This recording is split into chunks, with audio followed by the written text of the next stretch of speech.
It is a beautiful day outside from here, from inside looking out. It's freezing and gusty, and it's not perfect if I'm out there, but from here, I mean, the sky is this pastel blue, snow clouds, and there's maybe a third of the leaves that are still on the trees, and I mean, they're all dead, but leaves die in such pretty ways, and I mean, there's these yellows and maroon like corpses clinging to their branches, and then a gust comes by and just kind of they dance. It's so pretty out there.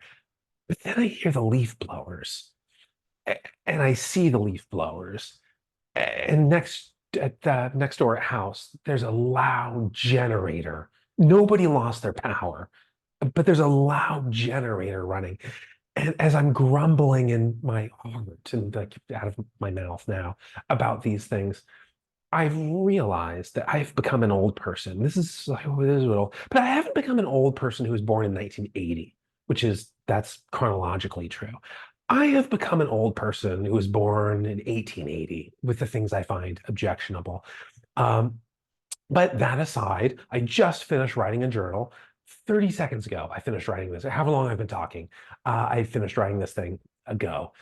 And I don't, I don't know if it's good, right? Because I haven't sat on it for long. I haven't been removed from it for long enough to be able to appraise it effectively. But there is something I can tell you with certainty, and I know this to be true, which is that in my whole life, I have never written something with more analogies per page. I mean, it's one page, but I sat down and I was feeling like, I mean, analogous isn't the right word because I wasn't feeling like akin to something.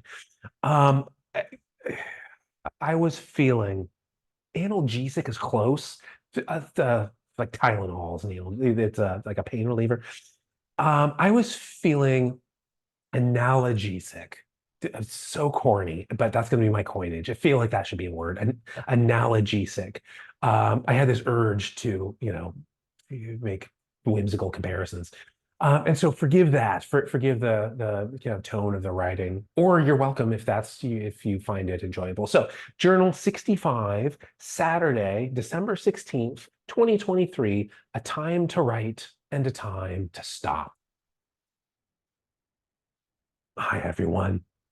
When I was a young boy with a girl's name who didn't think anything of it because the internet didn't exist, I would occasionally squeeze myself a glass of juice from an orange or a grapefruit. And the pressure of my squeeze was comparable to a Massachusetts witch execution. I would keep crushing it in my bare hands until both forearms were injured and the peels were so parched they could be used as desiccants in a bag of jerky.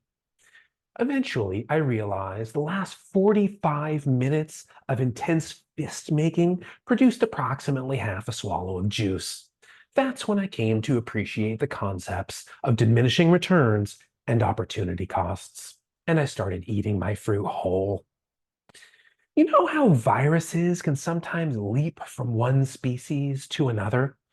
For some reason, my juice lessons were not transmissible between activities. They only applied to squeezing citrus. It would be another 3 decades before those same epiphanies independently occurred in my writing. I've always had days, maybe once a month, that are so productive, it feels like a team of dedicated muesli does all the work for me. I just sit and listen to their banter and transcribe like a court reporter. The words arrive at the pace of typing, and they're close to a final draft form.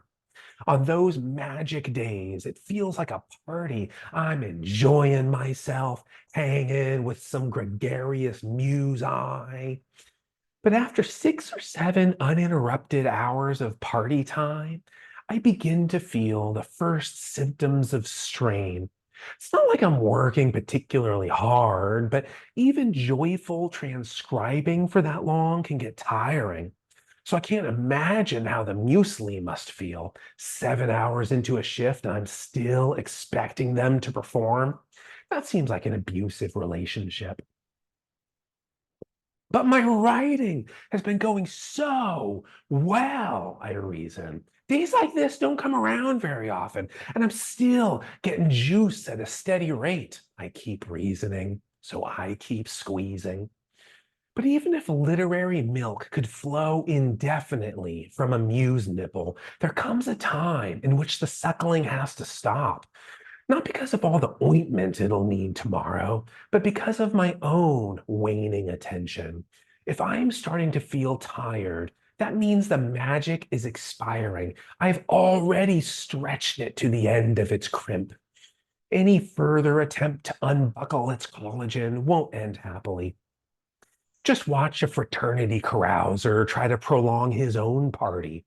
Everyone who isn't asleep is either sick or sober. And here comes Randall trying to rally the brethren for another drinking game. You had a nice time, Randall. I get it. But it's okay for the party to end. There will be many more opportunities in the future. You have my word. As for me, trying to rally the musin for one more paragraph feels similarly sad. So even on those magic days when progress is still being made, I often leave the party a little early. And I try to resist the temptation of a second shift because that would be an after party, which is the worst possible thing you can do to a regular party. A period of exhaustion among fewer people with less excitement and dwindling blood levels of ethanol. Sign me up. We remember events by their endings. A bad ending in a novel or movie ruins the whole thing. The same can be said about an unfortunate extra inning in Game 7. It ruined the whole series. Or it can be said about an intimate session with one's muse. I don't want the last thing I remember to be an after party slog because I wouldn't be eager to return.